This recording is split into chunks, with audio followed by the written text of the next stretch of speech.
Hey, what's up? It's Nick with Bearded Adventures again. This video is going to be about me showing you how to find wild camping and dispersed camping sites, not websites. I use three programs: Gaia GPS, Onyx, and ioverlander. Um, I like Gaia GPS the best. As you can see, if I zoom out here, I have a ton of waypoints pinned for different things, from hikes, camping sites, to good beer locations. Um, I do like some of the features that Onyx have come out with. However, I've spent hours and hours putting time into Gaia GPS, so I'm sticking with that. Being that they're paid subscriptions, I do not get these for free, or they don't pay me at all.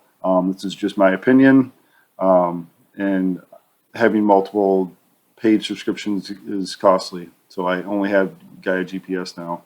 But I'll see some of the features of Gaia as I zoom in. You can see that you can have waypoints and change them to any different symbol you like. You can pick routes on it. You can see I can make a few routes here. That is how I plan a site. Let me show you the features of each website, then I'll go back through and show you how I pick campsites. So Onyx, here's Onyx. Let's see where I'm at in the world here. Grandfather Mountain. I like Onyx because they have trails and trail reviews, and even sometimes videos of trails. So if you're going to an area and you have a campsite picked out that's down a trail, you can see the conditions of it, whether you think your vehicle is going to make it.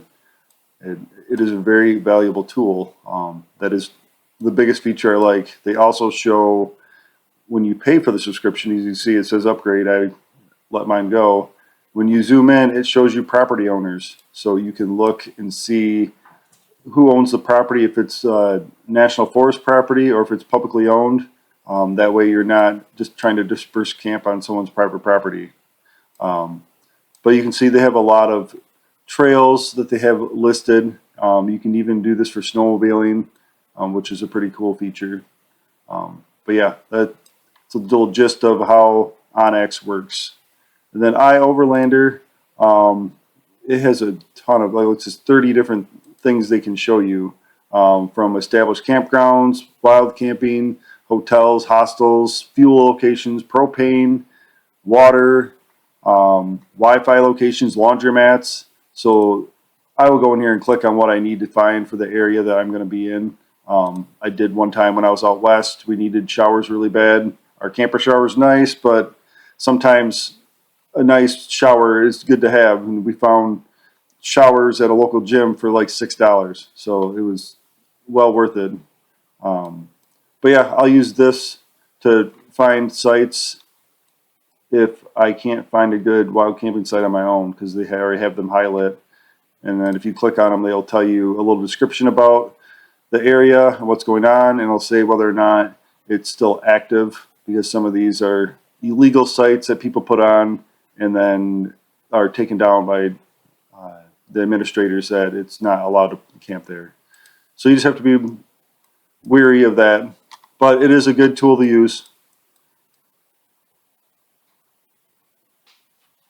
Yeah, so let me go in. I'll show you how I plan a site. So this is Michigan, my home state.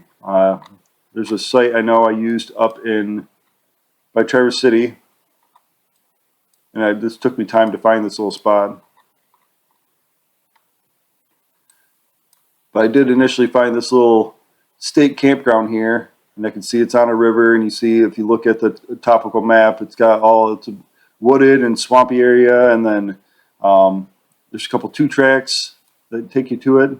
Well, I was searching and found that site, and I looked on the other side of the river and discovered that it appeared that there could be a campsite there.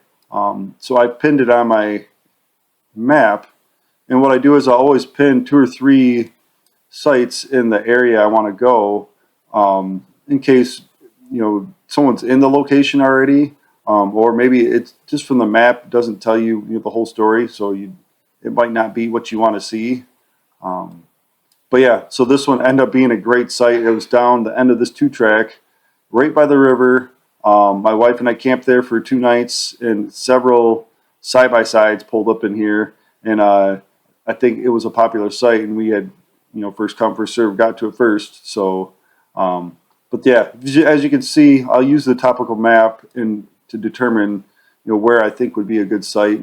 And this is also where Onyx would come in really handy, because you zoom in, especially in Michigan, there are so much private property.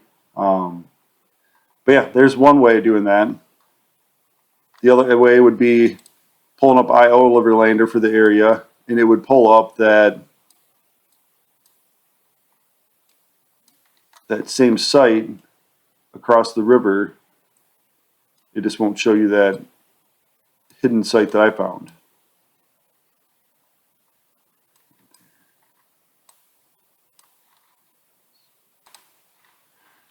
Sometimes if I'm struggling to find a website or find a area already pinned with another location, I'll go into where I pinned it on Gaia, and I'll highlight the GPS coordinate and throw it into ioverlander so that I know exactly where I'm going. So it shows you here, this is a new place, doesn't have it on the map. Heck, it doesn't even have the campground on there, which you'd think it would. But you can see the parking lot for the campground. Oh, there it is. It just didn't zoom in too far enough. But yeah, so this site's right here on the other side of this bridge.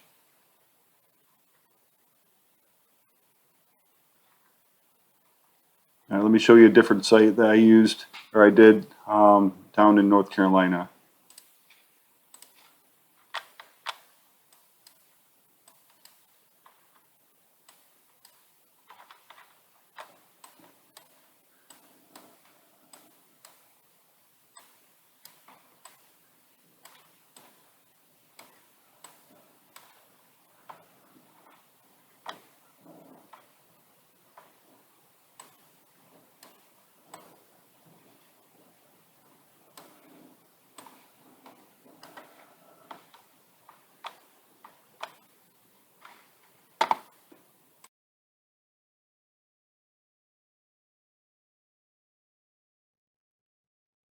This is an area down in North Carolina that I was going to camp at.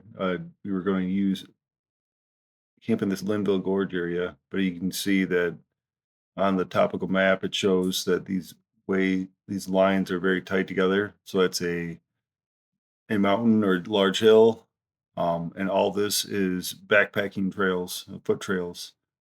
That's what the little dotted line is, that's close together, and not a 2-track. 2-track are the wider spaced lines.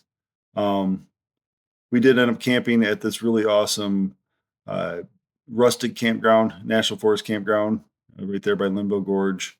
It had a nice little river going through it, and campsites. It was about $5 a night, which that's crazy cheap. Um, but yeah, we did it. Then while we were sitting there at the camp, I did some more research and found on ioverlander this really awesome site off the highway, or one of the main road. It's just a little 2-track. It's called Graffiti Rock. You would never find it by just driving by it. It just looks like a little 2-track off into the woods. But we found it on ioverlander, and I pinned it, and we went and stayed there a couple nights. You can see I copy the GPS coordinate here, and then put it into ioverlander, and you can see that it pulls it up right here, and then it has a description. If you click on the description, it'll give you pictures.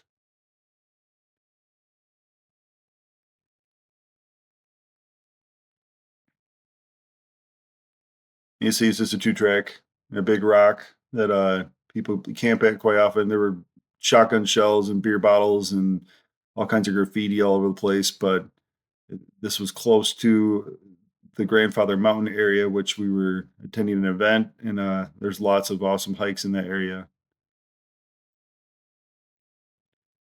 But yeah, that's how I use Gaia. I look at the topical maps and the different lines of the geography to pick sites. I always like rivers and mountains. Um, but yeah, I'll spend hours before we go on a trip making tracks and pinning locations and multiple campsites. But yeah, that's how I use it. If you have any questions, you can put them in the comments or check out my social media. Again, don't forget to like, share, and subscribe. And I hope to see you on the trail.